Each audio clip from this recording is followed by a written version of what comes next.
of this maelstrom, we were very clear.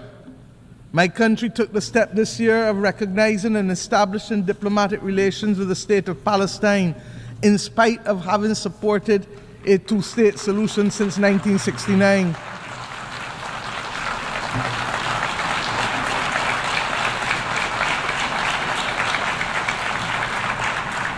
And we did this because it is clear to us that the state and people of Palestine, human beings, are entitled to full recognition by integration into and support from the international community.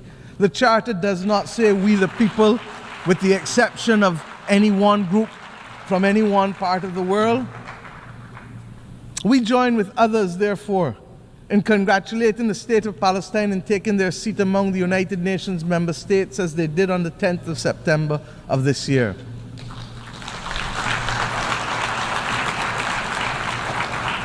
And let me be clear, we condemn the actions of Hamas on October 7th.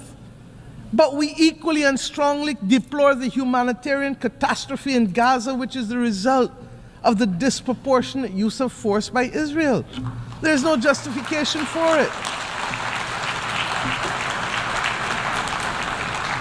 Here's a reminder to please like and share the video and subscribe to our channel to watch more videos on Africa's geopolitics, economy, and changing landscape. We have decided to bring videos on something nobody talks about: African politics, economy, and increasing power. Let's continue now. We need a reset, and we need to reset. Mr. President, in your absence, I congratulate you on your assumption of this chairmanship of the General Assembly.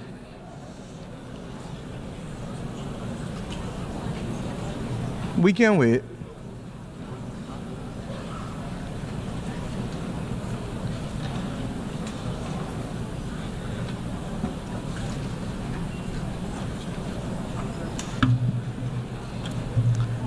As I said, Mr. President, we need a reset, and we need to reset.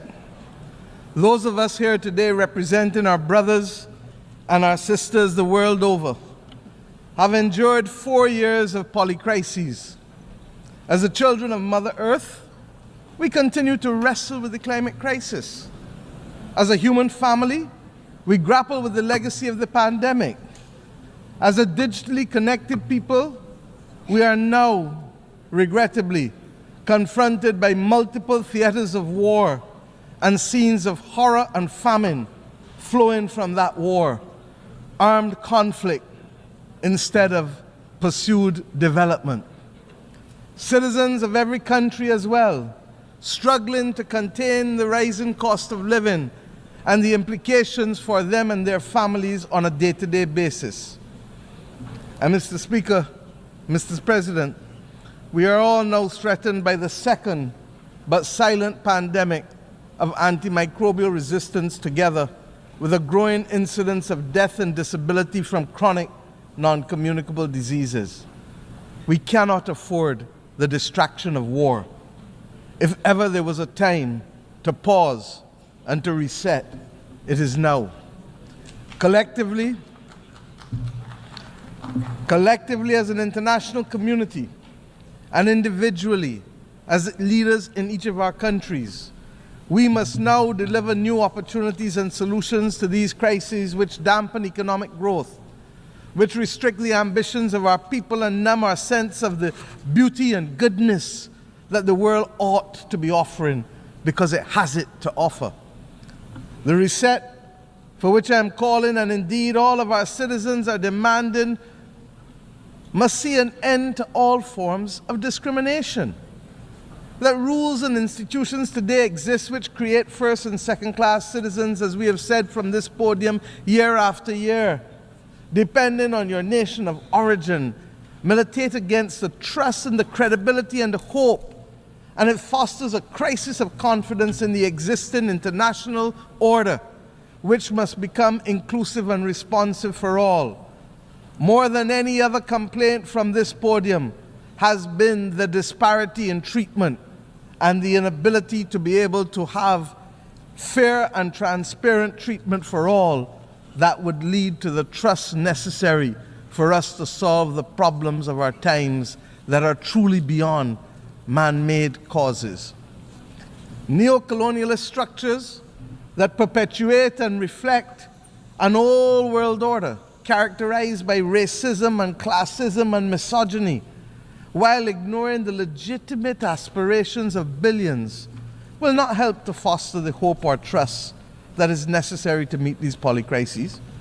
We must ensure that the global institutions give developing countries, especially small vulnerable states like my own, or vulnerable middle-income countries, seats at the table of decision-making where we can be seen, heard, become active agents in our own cause and lead our own development paradigms.